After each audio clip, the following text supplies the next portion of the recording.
안녕하십니까.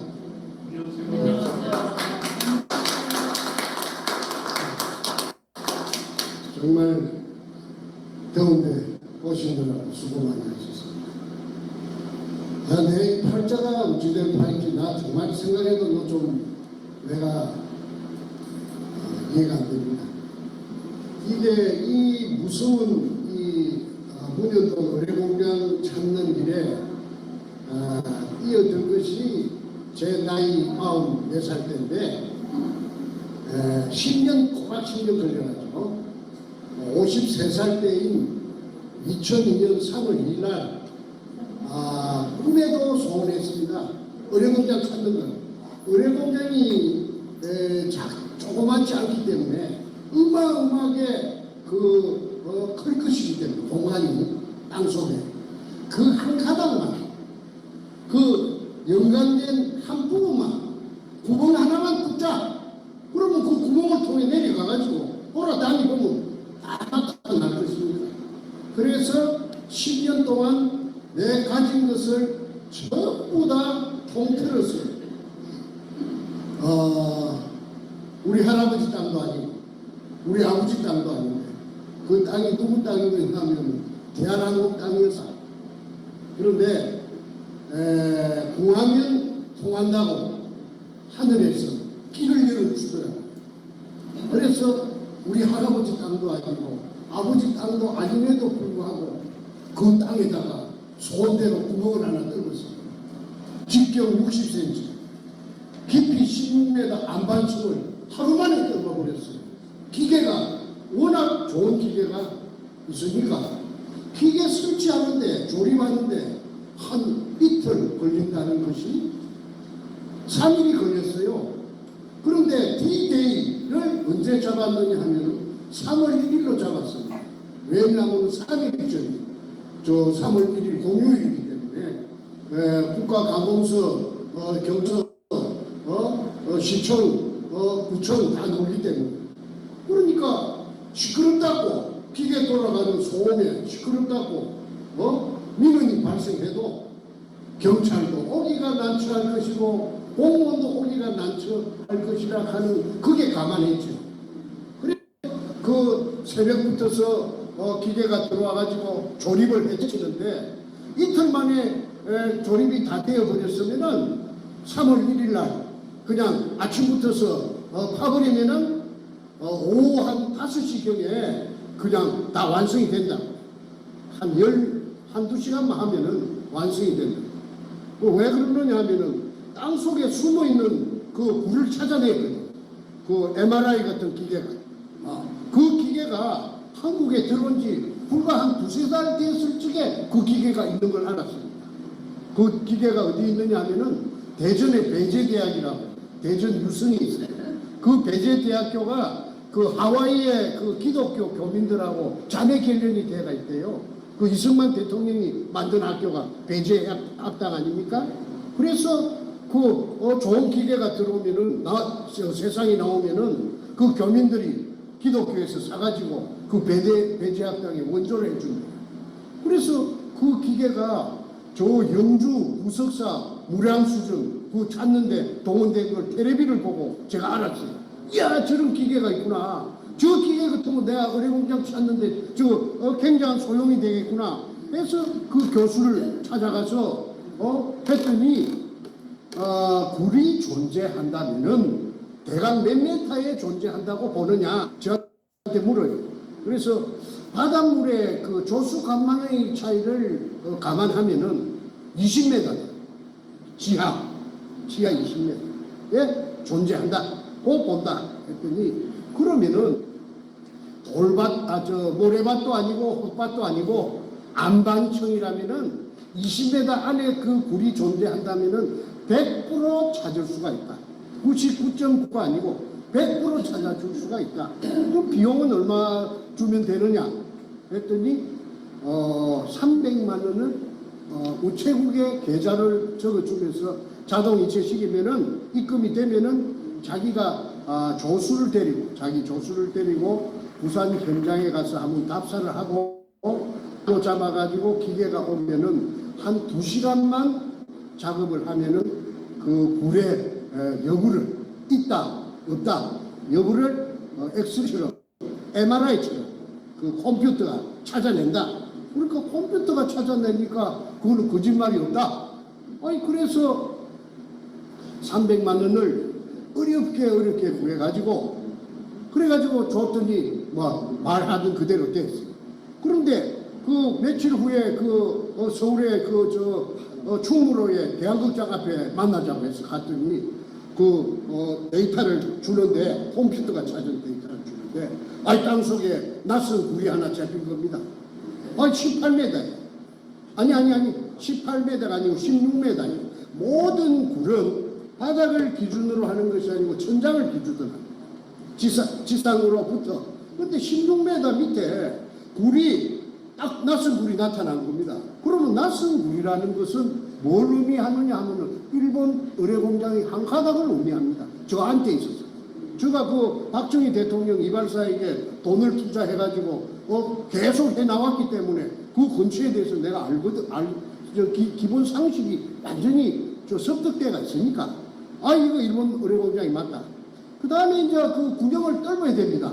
그래서 이제 그 땅 주인이 하늘에서 아까 저한테 기회를 준다고 했던 것처럼 97년도에 IMF가 왔어요. 그래가지고 이 재벌들의 군살빼기, 그걸 어려운 말로 말하면은 BIS, 자기 자본 비율 맞추는 겁니다. 은행에 빚을 갖고 군살빼기, 쓸데없는 재산을 빨리빨리 팔아라. 그래가지고 그 땅 약 500평이 대한항공이 가지고 있다가 민간업자, 권업자, 건축 폐기물 처리업자, 그게 정확한 표현. 처리업자 두 놈에게 공동으로 평당 80만 원씩에 팔려버렸어요. 그래서 이제 그러면 그 다음부터 제가 불안합니다. 마음이 불안합니다.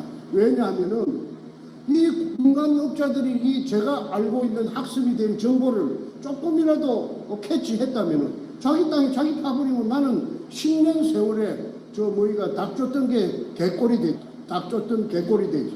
그래서 안절부절하고 있는데, 그러니까 만나가지고. 이제 부산 사람들은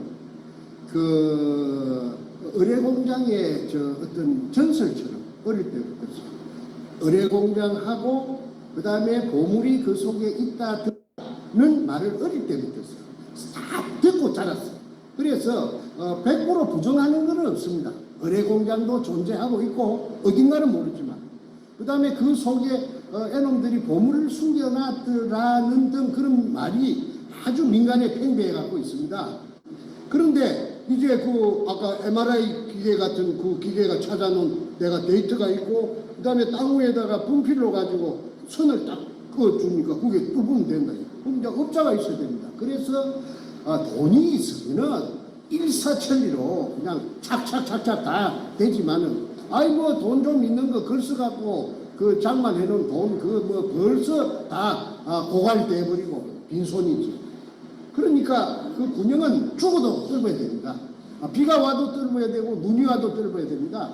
그래서 어떻게 해가지고 연결해가지고 송파구 광희동에 수산중공업이라고 그 큰 회사가 있습니다.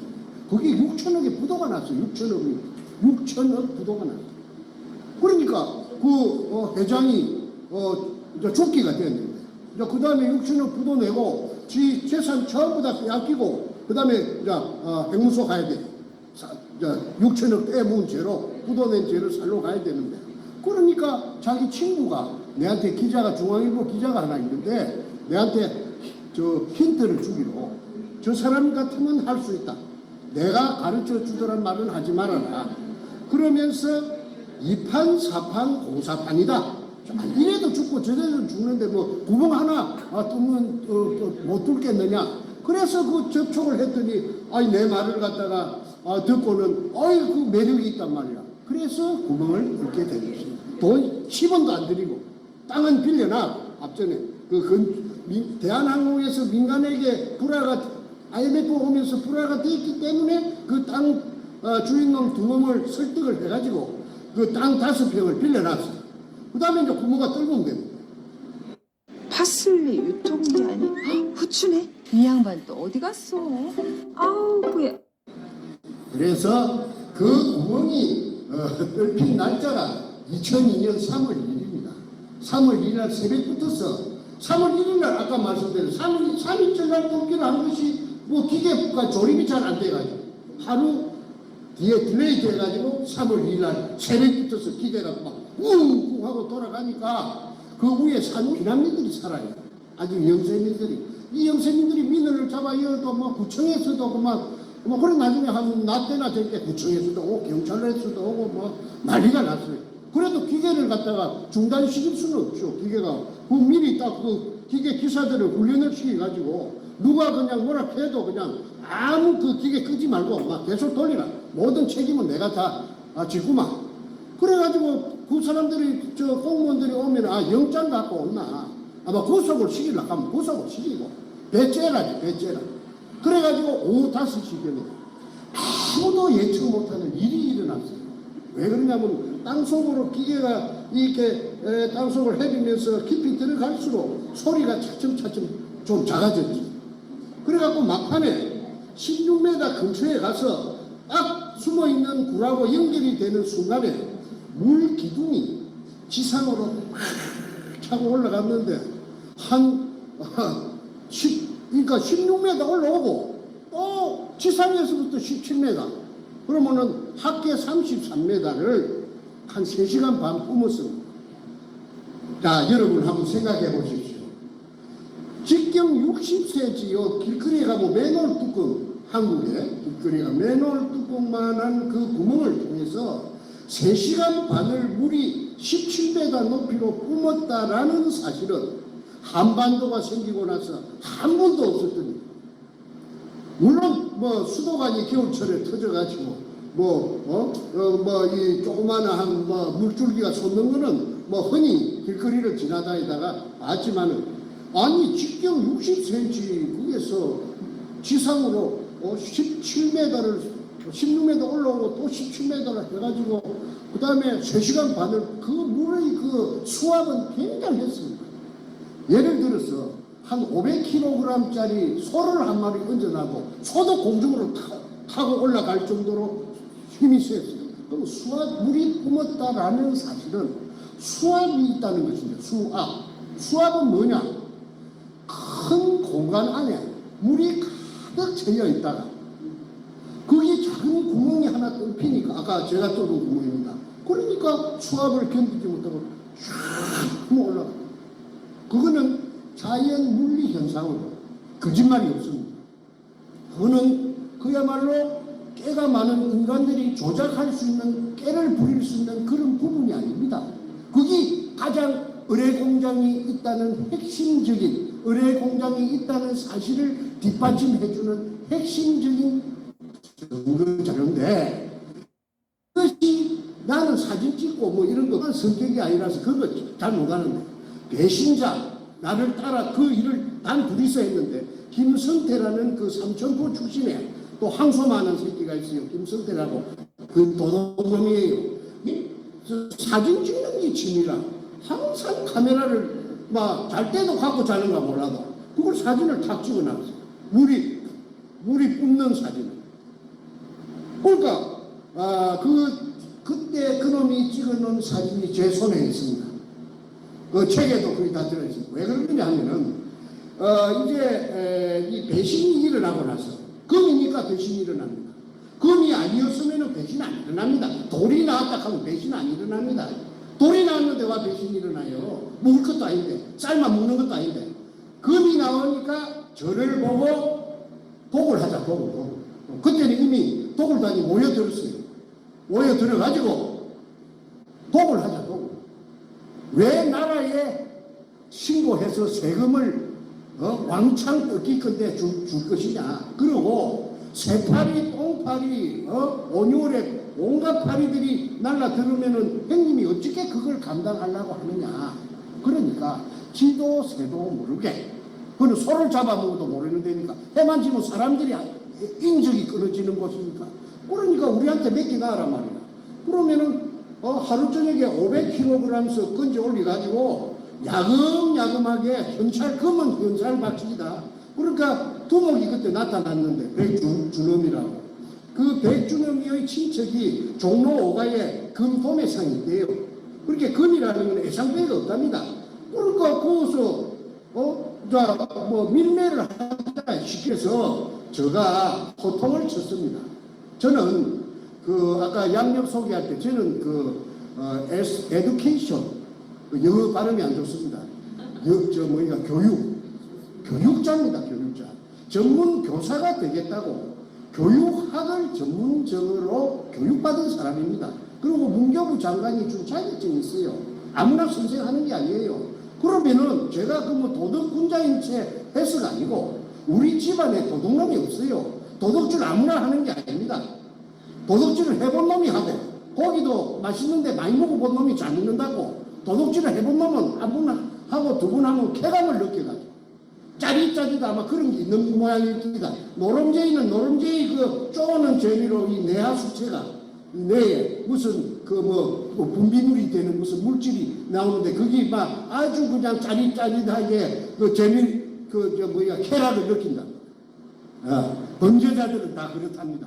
그런데 나는 도둑놈이 아니거든. 그러고 나는 아들 하나가 있고 딸 하나가 있는데 내 각시도 선생이고 부부교사를 했습니다. 내 교대 내 3년 후배입니다. 그 다음에 내 아들은 그때 서울법대 2학년이고 딸도 법대 나중에 결국은 이화여대에 가서 둘이 다 지금 변호사를 하고 있습니다. 수도권에서. 그런데 그 아들이 법조인이 될 아들인데 내가 만약에 그 말을 승낙했다면은 내가 잘 먹고 잘 살고 어마어마한 부자가 됐더라도 마음이 한 시간인들 내 마음이 편하겠는가? 나 그 생각이 먼저 나더라고요. 그러면 부자 안 되고 마음 편한 게 낫지. 부자 돼갖고 맨날 쇠고랑이 어디서 날라올 줄 몰라갖고 오마조마하게 살 필요는 없기 때문에 그리고 소득이 있는 곳에서는 세금 내야 됩니다. 세금을 내야 나라가 돌아가죠. 그리고 불쌍한 사람들한테 혜택이 가죠. 그래서 당연히 법치국가니까 법에 정한 대로 세금 내야 된다. 이래가지고 제가 팽을 당했어요. 그러면은 도굴단들이 배운 아이들이 아닙니다. 백준엄이 여의도 고등학교 출신이에요. 58년생. 그러면 걔들은 뭐냐면 군형을 내가 파놓고 난 뒤에 나타난 애들. 왜 내가 군형 파놨는데 뒤늦게 나타나가지고 부추겨가지고 정권하고 접목이 돼 있어요. 노무현의 정권하고. 노무현의 정권하고 참여 정부하고. 그래가지고 정권에 하수인이 누구냐 노무현이 직속 행동대장이 누구냐 문재인이가 그때 시민사회 수석하다가 나중에 민정수석이 됐죠.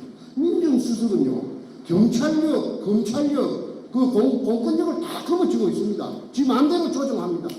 그래가지고 저를 2002년 3월 2일날 금을 찾아내고 산더미 같은 금을 찾아냈음에도 불구하고 2005년 9월 6일날 제가 구속이 됐어요. 구속된 제목이 뭐냐면 사기꾼입니다. 사기죄입니다. 사기죄. 그러면 내가 사기죄 전과가 하나도 없는데 사기도 쳐본 놈이 처음이지 처음으로 생전 처음 치는 놈이 그러고 금이 나왔을 게 나왔다 그제 안 나왔는데 금이 나왔다 해갖고 내가 얻을 게 무엇이 있습니까? 그런데 사기죄는 걸리기는 어찌 걸리느냐 하면 들어저가 없으니까 내 똘마니 아까 3천분 놈 그놈이 여기저기서 돈 구하는 선수라요. 여기저기서 10배 준다고 1억 태우면은 나중에 성공하면 10억 준다고 이래갖고 내 써준 죄는 있어요. 그런데 그게 전체 토탈 액수가 2억 1,500만 원입니다. 공소장이 공소장이 그러면 뻥튀기 죄가 있는데 그것만 따질 필요도 없이 2억 1,000 얼마를 가지고 제가 징역을 36개월 3년을 받았고 검사를 못하자니 송곳이 저만큼 검사 책상 위에 필동에 있던데 내를 살인범 그런 사람으로 보지 마십시오. 죽여도 분이 안 풀리죠. 먹물로 터져 버리려고 그랬어요. 그런데 앞전에도 댓글에 무슨 방송에서 그런 흉측한 말을 하느냐. 그 사람들은요 이 내막을 모르고 지 입장에서 하는 말입니다. 사람 하나 죽이고 살리는 게 문제입니까? 나라가 지금 이 모양 요 꼴이 됐는데. 그래서 내가 검사 앞에서 대질신문을 하면서 그 58년 10살 적은 놈을 검사 앞에서 들고 패는 그런 사례도 아마 대한민국에 없을 겁니다. 그래서 어쨌든 쌈키는 대로 쌈키기 44고 팬거 그것까지 합해갖고 36개월 플러스 3년이니까 플러스 8개월 1년 받았는데 4개월 깎아주더라고요. 항소심에서. 그래서 44개월 꼬박 징역을 살고 나왔습니다. 그 징역 속에서 제가 책을 한 권 썼어요. 그 책이 왜 그러냐면 징역 속에서 내가 언제든지 저놈들이 나를 죽이라 하면 죽일 수 있죠. 받아놨습니다. 그런데 내가 그 언제 죽을지는 몰라도 그 근거라도 하나 남겨놔야 되겠다 해서 내가 그 긴 징역살이 속에서 책을 쓴 것이 영어로 골든 리리 오퍼레이션, 일본말로 긴노유리라. 그러면 이게 사실이 아니면은 역사적인 진실이 아니면은 이 쓸 수 없는 책입니다. 왜 그러냐면 내가 머리가 무슨 내가 평범한 사람입니다.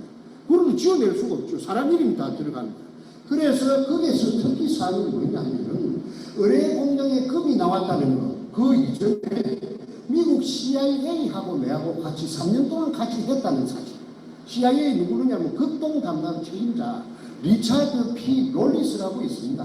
그 사람은 내가 5번 만날 때까지 한국말을 하는 줄도 몰랐습니다. 5번 딱 만나니까 한국말 하더라고. 내보다 더 한국말 더 잘하더라고. 나는 경상도 사투리가 아주 투박하고 한데 전부 100% 커뮤니케이션 한국말로. 그래 어째 그래 한국말 잘해요 하니까 이게 부산문연도 이거 찾으려고 아버지 부시 대통령 때 부시 대통령이 그 CIA 국장 출신이라 하대. CIA 그 국장 할 적에 자기가 내보다 한 30살 많아요. 리차드 로리스가. 그래가지고 이게 특수 임무를 부여받은 게 의뢰 공장 속에 중국 보물이 이 속에 딱 들어차져 있다. 그걸 찾아내야 된다. 이래서 동북아시아만 뺑뺑 돌아갑니다. 한국말은 그 큰 덩치가 2m는 인물도 잘생겼습니다.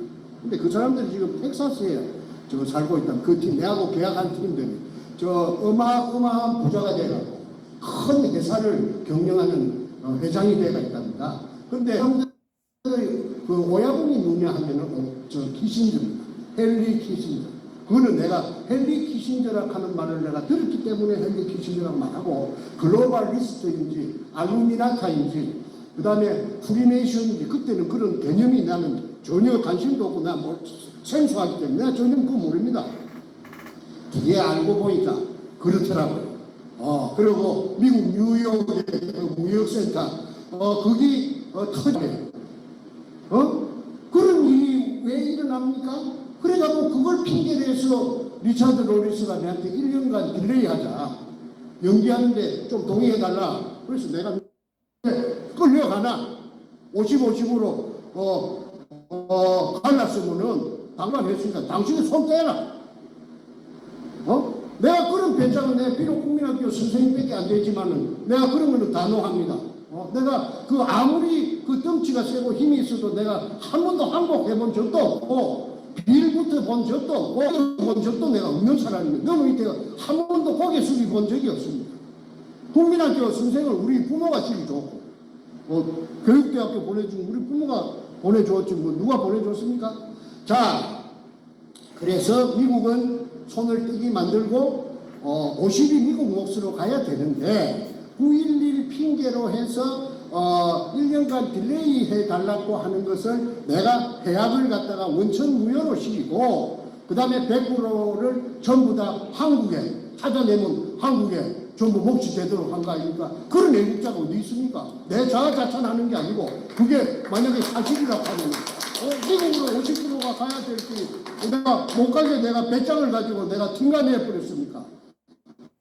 내가 보증 20만 원도 없으면서도 내가 그런 배짱이 있어요. 그래서 내가 그런 과정이 있었기 때문에 그 다음 해인 2002년 3월 2일 날 그런 혼자 독자적으로 찾아낼 수 있는 그런 엄청난 개가를 올리게 됩니다. 만세입니다. 그런데 이거 똑바치고 있었던 것처럼 배신이 일어나고 도굴단들이 모여 들어가고 국가에서 또 허가내 놓은 것처럼 허가 받은 것처럼 그러니까 뭐 지혜법거리라 하나 이리 도둑놈들이 설치고 땅 주민들을 끌어들이고 난리굿을 칩니다. 이거 내가 멍청해갖고 이게 무슨 이런 일이 있는가. 청와대 그 당시에 청와대 여성 담당 비서관이 낙균이라 하는 민주당 최고위원 분단 최고위원회 친자매가 아닌 신필구이라고 48년생인데 독일 박사랍니다. 결론발이랍니다. 저 어릴 적에 소아마비 알아가지고 그 여자가 청와대 여성 담당 김대중 때 비서관을 했어요. 2002년 그 봄에 일입니다. 그 여자가 현장에 이 사진이 찍혔어요. 고사를 지내는데 돼지 대갈배를 놓고 저 수박을 잘라놓고 무당이 한 10명이 와서 큰 것을 했는데 그게 사진이 내 손에 들어왔죠. 그런데 손에 들어온 이야기는 내가 조금 이따 요 다음에 요거 한 페이지 넣어가는 것 같아요. 이래가지고 왜 그러면 그 여자를 칸보이갖고 온 놈이 한 놈 있는데 그게 그 당시에 서울경찰청 차장 김기현이라는 선수예요. 큰 말똥 2개랍니다. 사복 양복 입고 왔는데 그러면 그러한 사실이 어떻게 내 귀에까지 들어왔느냐 하면 그 두목 백주는 그 몰려온 인부들을 비롯한 여러 구경꾼에게 저거는 청와대에서 내려온 저 여자는 신필규이라는 청와대 여성 담당 비서관이다. 김대중이 비서관이다. 그 다음에 그 남자는 한보해갖고 서울경찰청 차장 김한계다 하고 막 떠들었어요. 그래 떠드는 거는 효과음을 보려고. 왜 그러냐면 나라에서 자기를 이게 범죄가 아니고 국가에서 자기를 보호해준다. 허가를 떳떳한 것이다. 정충재는 폐행당했다. 이래갖고 선전을 하니까 내 행정관 두꺼지 찾아가 따라 붙었다. 도굴단에. 그거는 도굴단의 모든 서류가 2차에 걸쳐서 내 손에 다 옵니다. 내부 문건이. 그래서 내가 거기 보고 내가 알았죠. 깜짝 놀랄 일이죠. 내 행정관들은요. 금 앞에서는요. 행정관도 소용없어. 내가 그 집에 큰아들인데 이 두 놈의 새끼가 그렇지. 한 놈은 지금 진역 살고 있어요. 신나통 들고 들어갔던 놈이 그 넷째입니다. 지금 나이가 61살이거든요. 이야기를 앞전에 그 방송 태평TV에서 여러 번 했기 때문에 세세한 그런 이야기를 안 하겠습니다. 어째서 노무현이가 참여정부가 청와대가 상상도 못하는 금동울단하고 전복이 되었는가. 요게 오늘 초점을 맞춰갖고 제가 주어진 분량이 1시간인데 가능하면 1시간에 마치도록 제가 노력해 보겠습니다. The scale of destruction I saw when I visited Ukraine was shocking, on a level I could never have imagined. 노무현 이야기 조금 하겠습니다. 내가 하도 억울해서 내가 저 다큐멘터리 작가고 내가 시가 작가니까 내가 그 전공이 저 탐정 도둑놈 잡는 내 전공이에요. 내가 잘해요 그런 거는. 그래서 내가 추정을 했더니 전라도 장흥에 전라남도 장흥에 살던 노판숙이라는 사람이 있었는데 일본의 기안동포가 해방되고 지금 동네 전라도로 찾아왔어.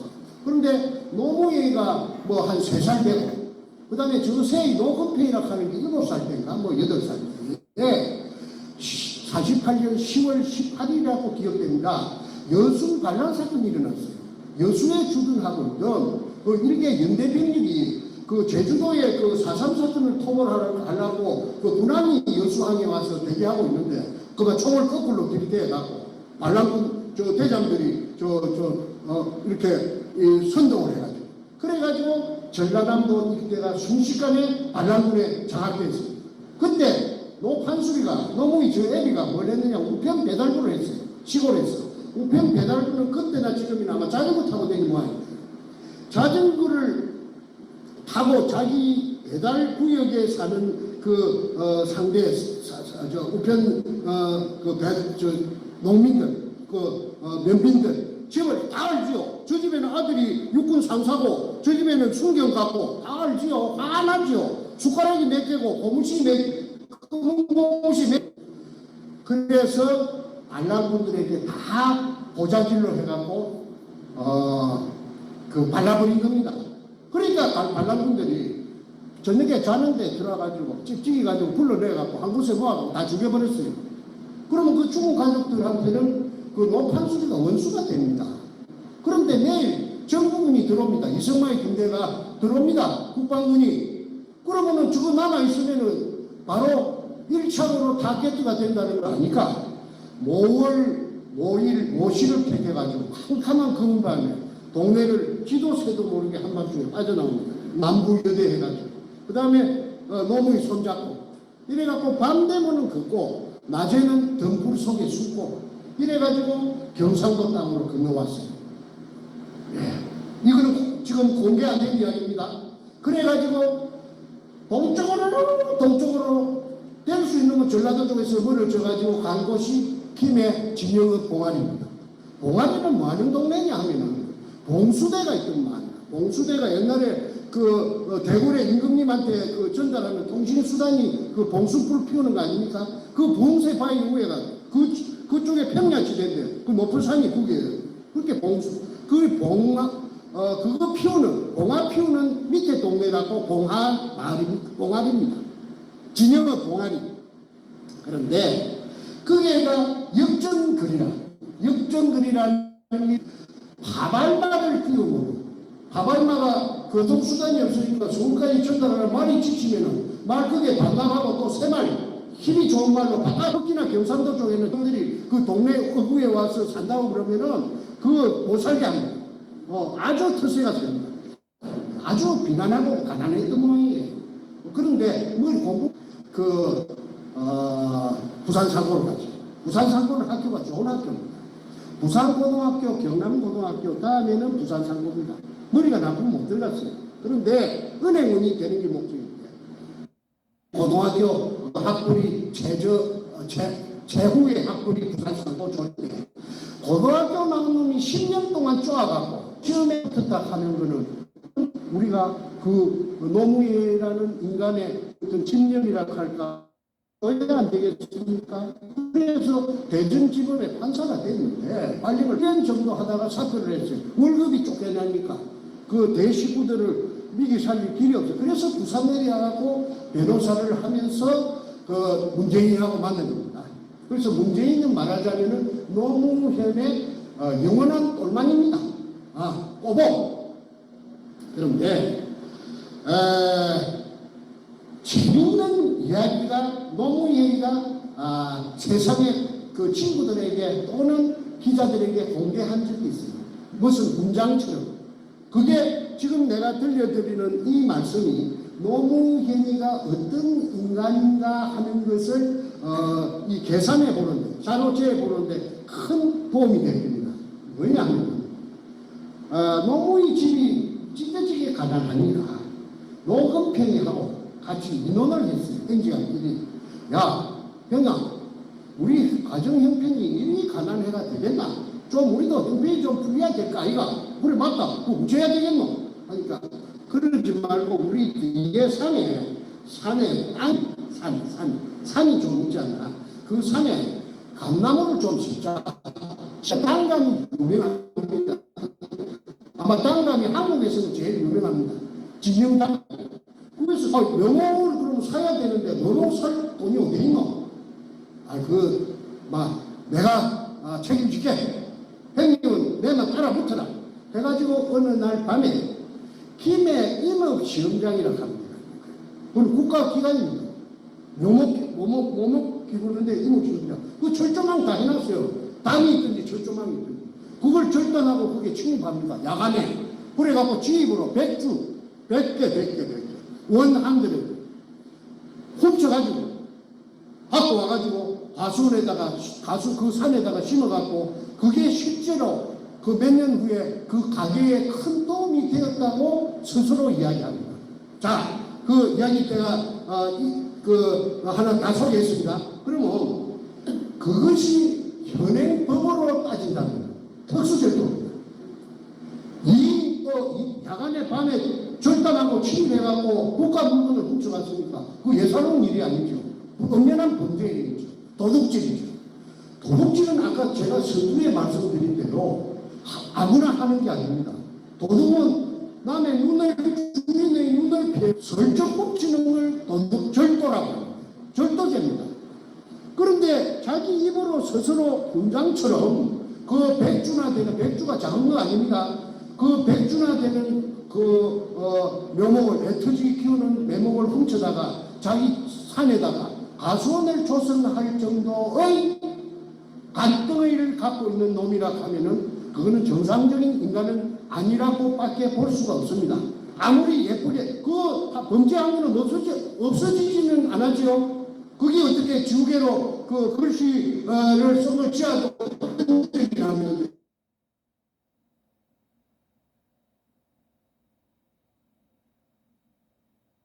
캐치를 했습니다. 그 인터넷에 지금 내 전화기 속에 있습니다. 그 작은 이야기가 뭘 의미하느냐 하면은 문재인이라 아니 노무현이라 하는 그 작자의 아이덴티티 정체성을 나타낸다고 저는 여러분에게 소개를 드립니다. 이 방송이 지금 전 세계 나가는 거니까 내가 거짓말하면 안 되지요. 내가 책임질 만할 이야기하죠. 그런데 작은 뱃살 버릇이 여든까지 간다. 우리 한국에서 한국인의 피를 받아갖고 성장한 사람들이라면은 전부 그 말을 세살 버릇 여든까지 간다는 거 모르는 사람은 없을 테고, 하늘 도둑이 소도둑 된다. 그 틀림없죠. 열어가지고 기라바지가도 도둑놈들하고 쥐도 너 커서 큰 도둑은 조세영이 같은 거 그런 거 돼. 그런 부모는 아마 저는 없을 것이라고 봅니다. 그런데 도덕은 타고납니다. 그래서 그 새끼가 도둑놈이 그 판사가 되고 또 변호사가 되어갖고 내가 다큐멘터리 작가로서 실화 작가로서 내가 스스로 찾아내가지고 그 정보를 찾아내갖고 발로 갖고 뛰다니면서 동쪽 서쪽 남쪽으로 뛰다니면서 박정희 대통령 이발사를 만났고 그 이발사가 그 이전에 그서 운영을 하고 있는데 내가 거기에 돈을 3억을 투자를 해가지고 100분의 10을 받고. 근데 그 사람은 영 희망이 없어요. 그 사람 하는 짓이 틀려먹었어요. 무식해서. 그래서 내가 독자적으로 대한항공 땅에다가 그게 IMF 97년도 IMF 오는 바람에 5평을 빌려가지고 구멍을 뚫어서 그 구멍이 뚫리면은 금군형이라 일본 글자 세자가 찍기가 있는 이등추 일본말로 이또주라 하는 그 글자가 찍혀가 있는 향토색 마다리 속에 중국에서 돈처럼 쓰던 50g짜리, 250g짜리, 500g짜리 금화가 아니고 금편이 잠수함 26척에 실려가지고 잠수함 26척에 실려갖고 1차 왔다는 말을 내 리차드 로리스한테 들었어요. 미국 CIA가 장난하는 데 아닙니다. 세계에서 최고의 정보망을 갖고 있고 그 사람들은 내가 한 3년 겪어보니까 그 사람들은 어lum한 사람들이 아니라 빈틈이 깨미 군형만큼도 빈틈이 없는 사람들이에요. 아주 친해요. 사람 말을 믿고 그래 믿어줄게 그거 아닙니다. 자기네들이 전부 그 말을 또 검증을 해요. 이 말이 틀리는 말인가 맞는 말인가를 사치 검증하는 것이 미국이라 하는 걸 내가 그때 세상에서 처음 겪어본 그 미국 CIA를 통해서 그래서 CIA를 내가 팀간해버렸어요. 그래서 했는데 그 다음 도둑놈이 나타난 것이 한국의 대통령이 도둑놈이 돼가지고 그놈이 쉽게 말해서 이인규라는 대검 중수부장한테 붙들려 갔다가 와서 돌통이 날사지 보니까 꼬롱이 나는 게 시간 문제니까 그날 저녁에 그만 저거 똘마이 문재인이가 그만 없애버려요. 그걸 일컬어서 도마뱀 꼬리 자르기 일환이라고 제가 진작에 붙어서 책에 썼습니다. 아까 김노율이 골든리리 오퍼레이션 내가 그거 썼습니다. 문재인이 하고 너무 이름을 바로 받았습니다. 그래서 문재인한테 그 책을 전달해 줬습니다. 내가 직접 준 게 아니라 직접 전달해 줄 수 있는 사람에게 줘갖고 전달됐다는 걸 확인했습니다. 그런데 그 외에도 내가 쓴 글을 무시무시한 글을 전달해도 저놈은 대응하지 않습니다. 나에게 대응하라.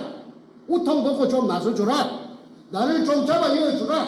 하는 그런 판을 크게 벌이라고. 오프닝 장에서 무대에서 이렇게 홀링한 겁니다. 올라와. 이 국민들을 보는 데서 니캉 한번 맞짱을 한번 뜨자. 내가 할 수 있는 건 그거밖에 없습니다. 절대 의해주지 않게. 노 코멘트라 하고 뒷구녕에서 뭐라 하느냐 하면은 가짜 뉴스. 여러분, 우리 양산집에 금이 200톤 숨겨져 있답니다. 그거 정말이면 참 좋겠죠? 젊은이들 일자리를 만들 수 있을 테니까요. 이런 식으로 영촌스럽게 말을 돌려가지고 눈도 끔찍 안 하고 그냥 거짓말로 쳐발라가지고 그래서 이 우리 대한민국 국민들은 순진해서 그런 거지. 그 말을 또 혼이 들어요. 그런데 오직해야 제 아버지도 같고 어머니도 같은 제 행지가 있어요. 형님한테도 못 오고 이것도 아니고 그쪽에서 또 팽이가 있어요. 돈만 조금 보고 돈 맛을 조금은 봤답니다.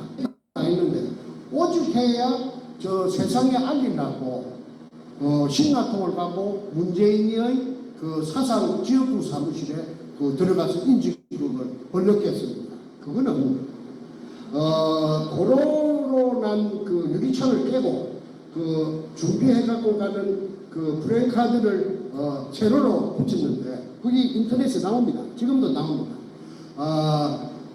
문현동 금도구리 종착지 노무현을 아니 문재인을 즉각 구속 수사하라. 그거 나옵니다. 전국에 오전 10시부터서 밤 12시까지 계속 모든 방송이 전부 이것만 했습니다. 그래서 모르는 사람이 없는데 저런 게 어디 있어. 저 문재인이가 그러지 않아. 가짜뉴스라고 정신병자나 봐. 그래서 형님도 정신병자가 되고 또 넷째 우리 집에 정승재 넷째도 정신병자입니다. 정신병자는 그냥 몰아버려요. 그런데 미안하지만은 나는 우리 집안에 정신병자가 있다는 말 들어본 적도 없고 제가 우리 마누라가 초등학교 일산에 어떤 초등학교 교사로서 정년퇴직을 했는데 그 공무원 의료공단이 있습니다. 마두역 근처에 마두역에 가깝습니다. 그거 내가 쫓아가서 높은 사람 좀 보자 만나자 면담 좀 하자. 그렇게 왜 그러십니까? 아니 우리 딸이 혼사를 해갖고 이거갖고 지금 내일 모레 결혼식을 올릴 텐데 어떤 이 결혼에 앙심을 품은 어떤 사람이 신랑 아버지한테 신부의 아버지가 정신병자라고 고치다리를 쳐가지고 이 혼사가 지금 위기에 처했는데 위기에 봉착했는데 아니 나는 정신병원에 한 번도 간 적이 없기 때문에 내가 병원 약국 댕긴 거 전부 다 이 공단이 생긴 것부터서 전부 다 좀 떼줄 수 없어 하니까 내 말을 들어보더니 자기도 자식 키우는데 자식이 그렇다면 못 떼줄 이유가 있습니까? 안 떼주는 게 보통인데 내가 특별히 떼드리겠습니다. 그래서 내가 땡기 112년 동안에 148군데 땡기더라고. 병원, 의원, 약국. 약국에도 다 의료보험 카드가 됩니다. 그게 이제 정신병에 관련된 약이라든지 병원에 치료받은 게 한 번도 없습니다. 그분이 뭘 말하느냐면 정신병자가 아니라 하는 걸 말해줍니다. 그렇지 않습니까? 정신병자가 이렇게 미국 LA까지 와갖고 요 마이크 들고 여러분들을 갖다가 전부 앞에서 연설을 할 수가 있습니까? 제가 정신병자같이 생겼습니까? 그런데 문재인은 저를 정신병자라고 그렇게 매도했고 내 동생 정성재도 가정도 있고 자식도 다 있죠. 그 젊을 때 권투 선수입니다. 서울에서. 내가 권투를 내가 시켰지. 그것도 정신병자. 그래서 저놈이 그랬는데 내가 억울해서 이거 저녁에 자다가 하면서 일어나면은 멍청해하고 잠을 못 잡니다. 그 이야기를 어떻게 전부 전달할 수가 있겠습니까? 자나 깨나 앉으나 서나 제의 오직 하나의 내가 올해 나이가 지금 한국 나이로 71살이고 내가 사실은 48년생입니다. 호적에 49년대. 아니 그런데 나는 이것밖에 없습니다. 왜 이걸 부자가 되고 안 되고 그 부자가 되고 안 되고 문제가 아니고 이 식구들 다 죽여요. 언젠가는 다 죽여요. 그래서 내가 이거 어차피 죽을 목숨이라고 하면은 결사적으로 옥통 벗고 하는데 내 혼자서는 못 났습니다. 왜? 힐러가 붙어갖고 내가 중국까지 도망가서 중국에 한 18개월 정도 방랑자로 돌아다녔던 적도 있어요. 그것까지 중국까지 겁돈이 온 것도 두 군데서 하긴 했습니다. 그 인터넷에 다 띄었기 때문에 오늘은요 생략합니다. 저 시간 관계상. 스마트중 돋보기. 서울대학교 교수가 30년 이상 연구 개발한 고품질 돋보기. 김일성이라 하는 이 저하고 나이 차이가 나는 이분을 태극기 집회에서 우연히 소문을 듣고 미국 교민이 대단히 감이 커서 문재인을 보고 막 쉐리 포문을 열고 막 되나 안 되나 막 쉐리 퍼붓는다고 그래요. 그래서 도대체 그러면 간띠미가 그 배밖에 나왔는가 보다 한번 가보자 해서 들어보니까 가당찮더라고. 그래서 내가 이 사람을 콜링을 했어요. 콜링 만나자고. 이래가지고 만나가지고 이야기를 하니까 한국 사람들은 두 가지 부류로 나눕니다. 이 이야기를 합니다. 아이고 저는 무승을 안 할래요. 무승을 떠가야지요. 그 자료를 좀 주세요. 그러고 난 뒤로 전문가들을 내한테 붙이더라고. 지질학자, 박사. 그 지질학에 대해서는 이태리가 또 좀 말개나 하는 건데 이태리에서 박사학위 받은 사람을 내한테 붙여갖고 나를 검증을 하고 또 무슨 전문가를 붙이고 무슨 전문가를 6달 걸렸습니다. 6달. 금년 작년 12월부터 금년 5월 말까지. 이래가지고 나는 이제 김이 세가지고 김이 빠져붙는가 보다. 저 사람 이제 이거 뭐 큰 소리만 치더니 헛방이 같다. 자꾸 또 새끼들 그렇지 보채는 것 같지. 어떻게 되는 거야? 할 거야 안 할 거야? 할 수도 없고. 숨이 막힐 지경인데 이거 도망갈라 해야 도망갈 데도 없고. 내가 죄 지은 게 뭐 있나요? 그 찾아낸 죄밖에 없습니다. 나는 구멍 뚫은 죄밖에 없습니다. 남들이 못하는 걸 내가 했습니다. 한국 사람들이 그 땅 위에 얼마든지 많이 지나다니는데 한 번도 못한 걸 한국 사람 5천만이라고 치고 5천만 중에서 내 혼자가 내가 우리 할아버지 땅도 아니고 아버지 땅도 아닌데다가 60cm 지하 16m 운영을 해가지고 찾아냈습니다. 그런데 거기서 잠깐만요.